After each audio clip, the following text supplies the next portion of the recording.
À présent, il est possible de payer sans contact, par carte de crédit ou par smartphone, dans un nombre croissant de grandes enseignes, comme par exemple Ikea, McDonald's ou Migros. Les banques et les grandes enseignes vendent cela comme étant une possibilité simple et rapide de payer. En 2015, à la question « Avec quoi payera-t-on ses achats dans un avenir proche ?», le conseiller futuriste Georg Leonhard a répondu comme suit. Beaucoup de gens ne payeront plus avec des cartes de crédit, mais avec le portable. Mais il est d'ores et déjà prévisible que l'appareil sera de plus en plus près du corps, ou bien dans le corps. Un tel appareil encastrable dans le corps, c'est-à-dire un implant, c'est par exemple une puce RFID, en français une puce pour l'identification au moyen des ondes électromagnétiques. Cela fonctionne selon le même principe que le paiement sans contact avec une carte de crédit. Mais une telle puce peut avoir encore d'autres fonctions au fur et à mesure de la programmation. Débloquer des portes ou des serrures, se connecter à des ordinateurs sans entrer un mot de passe, débloquer son portable, etc.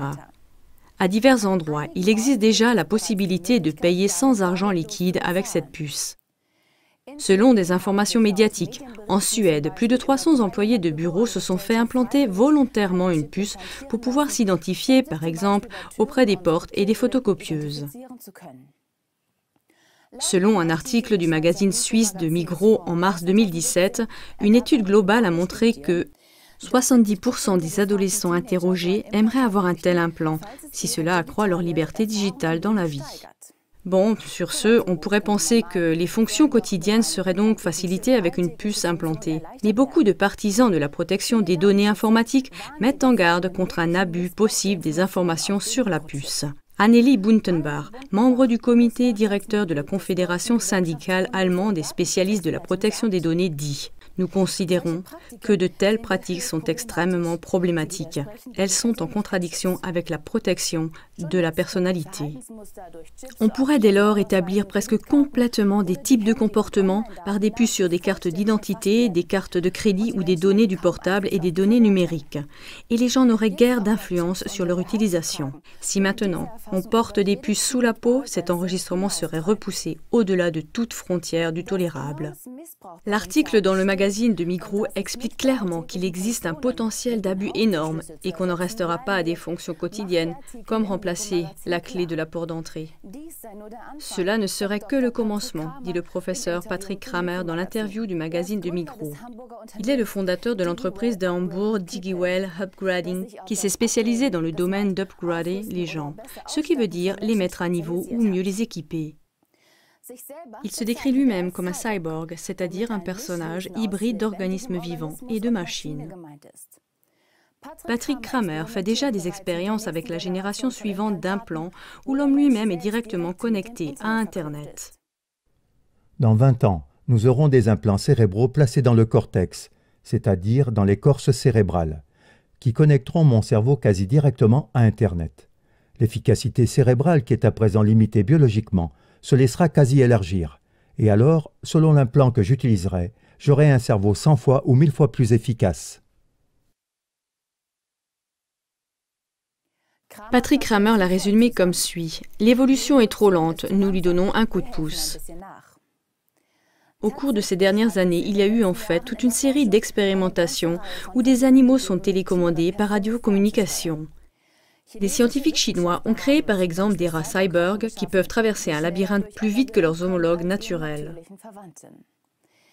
Ces rats ont des électrodes dans le cerveau qui sont connectés à un ordinateur par radiocommunication. Ainsi, on peut capter des signaux du cerveau, mais on peut aussi entrer des signaux dans le cerveau des animaux. Le chercheur en neurosciences, le professeur Jonathan Wallis, a réussi avec son équipe à mesurer les processus de décision des singes. Il part du principe que, pour cette raison, il est aussi possible d'influencer des décisions. Il y a encore quelques années, l'annonce d'une telle intervention massive dans l'évolution de l'homme et de l'animal aurait fait chavirer l'estomac de tout le monde.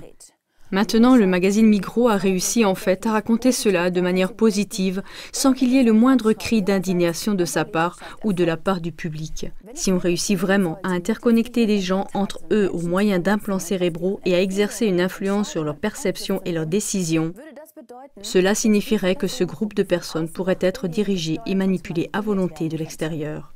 On ouvrirait les vannes pour abuser de leurs pensées et de leurs décisions. Qui peut assurer que cette technologie n'arriverait pas entre des mains mal intentionnées et qu'une intervention dans l'évolution n'aurait pas des conséquences catastrophiques pour l'homme et l'animal? Patrick Kramer a aussi admis franchement que presque personne ne pourrait échapper à cette technologie. Si un jour ces implants deviennent la norme, on n'aura plus aucune chance sans eux dans beaucoup de secteurs du monde du travail. Apparemment, cela aboutirait à ce que tous les hommes qui refusent un implant cérébral télécommandé, à quelque titre que ce soit, seraient exclus du monde du travail. Tout semble évoluer vers l'une des deux possibilités suivantes. Ou bien l'homme se laisse intégrer quasiment comme un esclave moderne dans un système dirigé centralement, ou bien il est quasiment exclu de la société. Quiconque refuserait un implant télécommandé serait menacé dans son existence même.